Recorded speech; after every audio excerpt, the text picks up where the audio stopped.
31 days na ni siya tang no. 31 days na ni siya. Kulang-kulang 20 kilos kape na siya. Update na to ato ang baboy. 31 days na siya na nakadako. Mao gyapon ang atong pagkaon na basa nga page. Basa na to ang iyang pagkaon.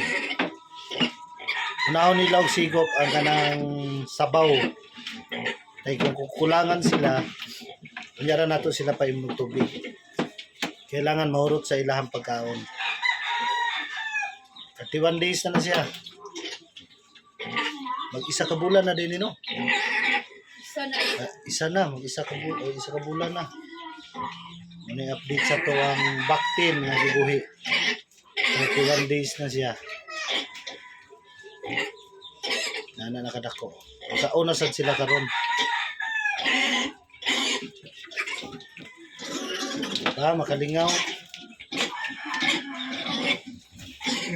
Bulog na sila. Bulog na sila. Sinani ka kuha ng imong baktin. Ganahan ka mo bahog kay kusugin ka ang buyag.